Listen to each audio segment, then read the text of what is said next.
Om Sadashivasamarambham Shankaracharya Madhyamam Asmadacharya Patyantam Vande Guru Paramparam Yoginam Vishwanathakyam Asmattata Swarup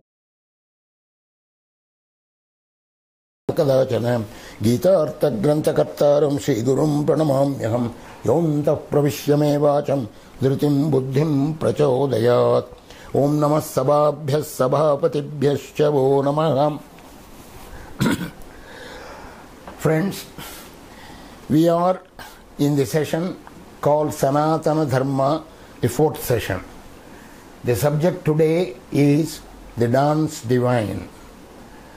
In the process of this lecture, you will also be shown a complete chart of the dance divine and most of the relevant portions that I am talking about. Those of you who want to see the chart in full can probably refer to them by going to my website. Now, the dance divine, you know what I am talking about. I am going to talk about Lord Nataraja of Chidambaram in Tamil Nadu. We are going back into the past, so far into the past that we may not be able to place any timing. The scene was the Thillai forest. Thillai is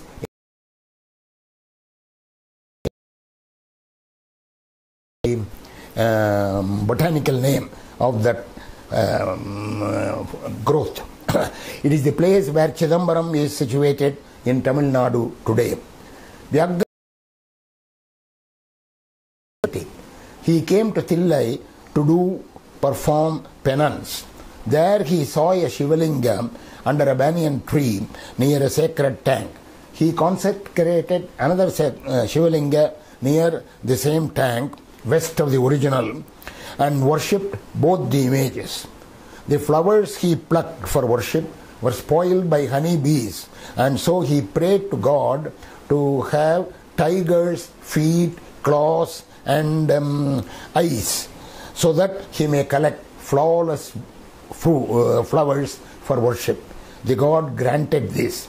Hence his name was Vyagrapada. Vyagra means tiger, Pada means feet. One day in yogic trance, he had a vision of the Lord's dance in a forest. He yearned to see it. That was so beautiful in reality. He awaited that great day when it would happen. Now we change the scene. We go to Vaikuntha, where Lord Vishnu, was reclining on Adishesha, the serpent seat of God, along with Lakshmi at his feet. The Lord Vishnu was in such an uncommon mood that both Adishesha and Lakshmi noted it. They asked him for the reason. He narrated a long story. The previous night he had gone on an expedition with Lord Shiva to Daruka forest to test the piety of the rishis there. The rishis there had magical intentions. They were interested in magical procedures. So he wanted to test the piety of these rishis. The two Lord Shiva and Vishnu went there by assuming the disguise of Bhichatana Murti, that is a naked beggar begging for alms, Bhichatana Murti, and of a beautiful voluptuous woman, Mohini, Vishnu's avatar, Mohini. This divine pair was so beautiful and so charming, so attractive, so provocative that the rishi wives and the rishis lost their senses. They followed them. The rishis, at last, at some time, they discovered who the intruder was, who disturbed the balance of their wives. So they set up an unholy sacrifice, out of which they pulled one after another from that sacrifice, fire, one after the other, a tiger, a ball of fire, a serpent and a monster, and hurled them at Shiva. Shiva peeled off the skin of the tiger and wore it as a garment. He caught hold of the ball of fire and kept it in his left hand, held aloft. He combed the serpent and wore it around his neck as an ornament. By this time, he had begun to dance with joy. So, when they set up the monster against him, he dwarfed the monster, stood on it on one leg, and continued his dance. Lord Vishnu and others were charmed and thrilled by this Ananda Tandava. Ananda Tandava means joyous dance of the Lord. The rishis realized their mistakes, they prostrated before the Lord, they were blessed, and the two lords of the Trinity disappeared. This was the event that happened the previous night. So Vishnu was narrating this. Hearing this rapturous narration by the Lord Vishnu, Adishesha wanted to have a physical darshan of this kind of dance of the Lord. He was accordingly asked to do a penance. He did. At the end of it, he was born as the son of Anasuya and Atri. Atri was a great rishi, and Anasuya is the role model of chastity. So, on earth, this Adishesha was born. One tradition says that he fell from heaven into the hands of Anasuya, Pati Anjali. Anjali means the folded hands of the Anasuya, and Pati means to fall. So, one tradition says that is how this Adishesha was born. The other tradition says that he fell into Anasuya's hand as a serpent, and in fright he simply dropped it. That also means, Pati means fall, and Anjali means from the folded hands. So either way, he was born and was named therefore Patanjali.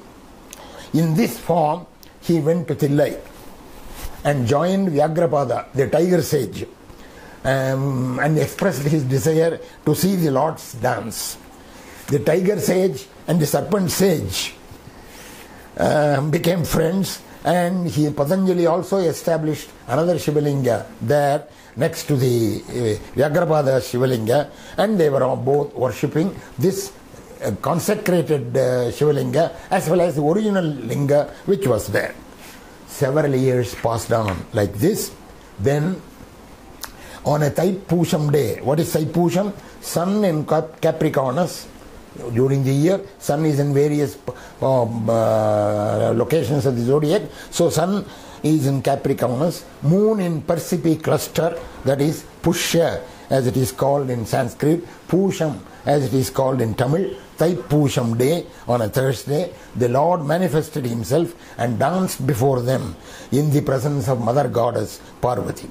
The two sages relished it to their heart's content and prayed at the end that the Lord should permanently stay there in Tillai, so that all of humanity can see this Ananda Tandava of the Lord and be blessed. So he stands there even today as Nataraja. He is Lord, King of Dancers, Nataraja, the King of Dancers, along with his consort. It is only in this form you can see Lord Shiva in various temples, maybe in another one or other forms, Bhikshatana Murti, Lingodbhava Murti, like that. But otherwise, Shiva is worshipped only as an abstraction in the Linga form.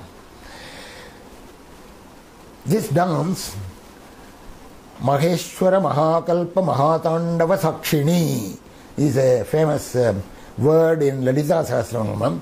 That is Maheshwara Mahakalpa Mahatandava. At the end of the Kalpa, Kalpa is Brahma's day. At the end of the day, at the beginning of the day he creates, at the end of the day everything dissolves into the Lord. So finally what remains is only this Lord and Parvati there. Parvati witnesses this Tandava dance at that time. Maheshwara Mahakalpa Mahatandava Sakshini. She is the witness to this Tandava dance.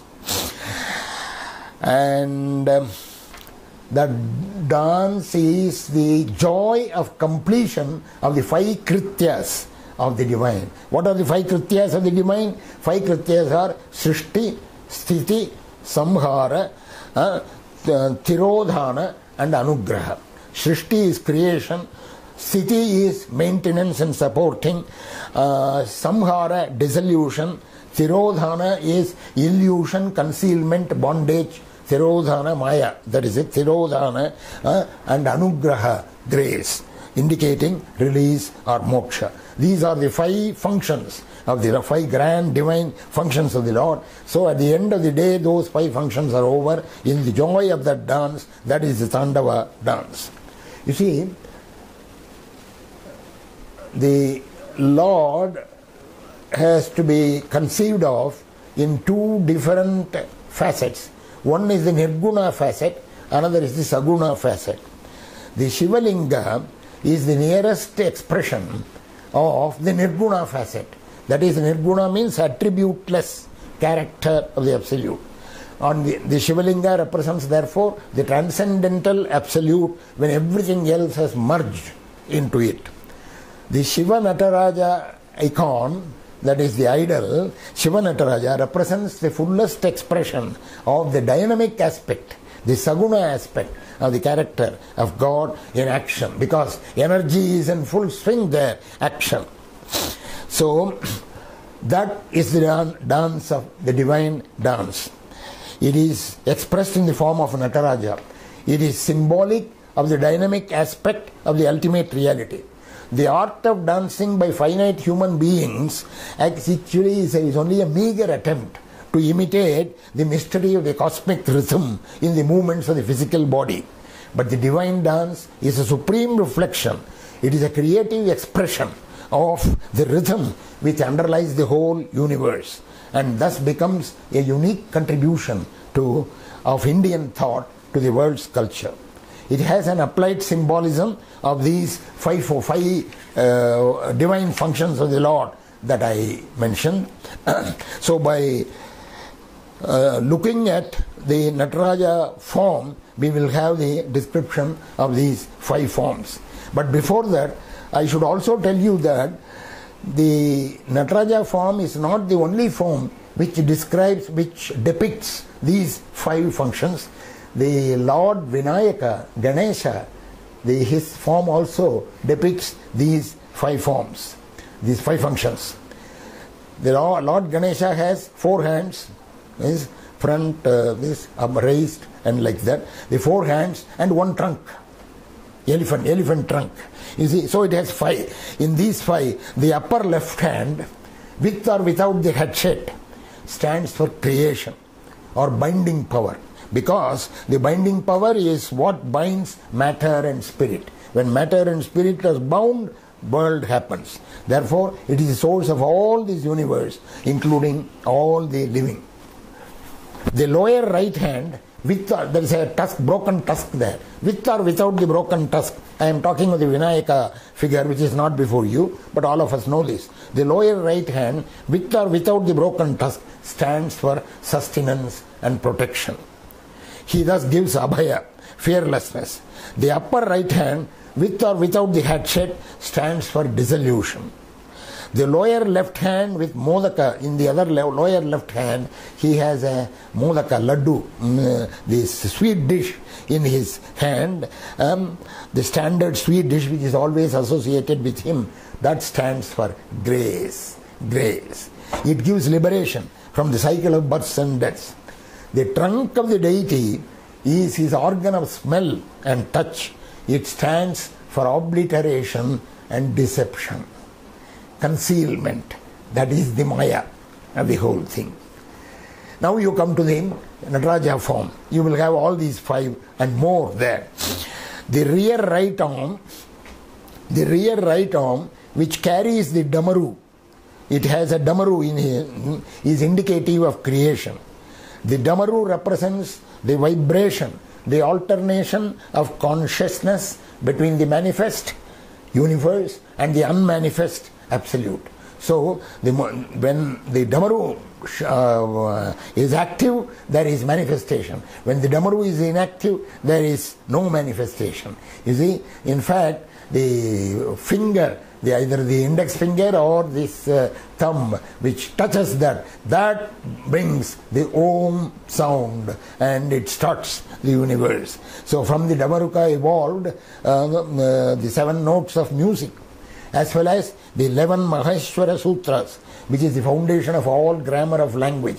Maheshwara Sutra. Iti Maheshwarani Sutrani. They give you all those Ayun, Rilik, Eong, Ayouch, like that they say during the annual Shravana celebration. They recite this. So those Maheshwara Sutras, 11 Maheshwara Sutras are there. They started the grammar of language. The 7 notes of music started with that shaking, that vibration of the Damaru. In fact, these Maheshwara Sutras are the concluding strokes Shiva made on his drum as he stopped his dancing and stopped whirling round and round. Now, the front right hand with palm raised is the gesture of protection to those in the world of life. It is called the Abhaya Hasta. The rear left hand, which holds the pot of fire, is indicative of samhara or dissolution, that fire. Now look at the front left hand. The front left hand extends across the chest and points in a majestic sweep, with its fingers pointing graciously and beautifully to the tip of the left leg, which is raised in a dancing posture. This leg is called Kunchita Pada. Kunchita means raised, lifted or bent. It is the Thukkiya Tiruvadi in Tamil. The posture of the front left hand, that posture is called Gajahasta, meaning it is like an elephant's trunk. The hand points to the uplifted foot, which grants ultimate release, namely moksha. In this sense, this hand is also called Varadahasta, the boon-granting hand. The fingers of this hand point exactly to the tip of the left leg is a beautiful feature of this Nataraja form. Any Nataraja form which does not have this is not the correct Nataraja form. You will see it there in the picture here correctly. The fingers of this hand point exactly to the tip of the left leg is demonstrated twice every year when the Abhisheka, ritual bathing of the icon, is performed in the 1,000-pillared hall in Chidambaram in the temple. Then at that time one can see the milk poured in that hand drops exactly to the left tip of the left leg. The right foot which he is keeping on the monster, that is the wriggling Apasmara, he is called. Apasmara Purusha, the evil personified and dwarfed by the Lord. That monster which the rishis threw at him, he dwarfed it and kept his foot on that monster. That also called Moyalakam in Tamil scriptures. It represents the 5th function of the Lord, namely concealment. Maya.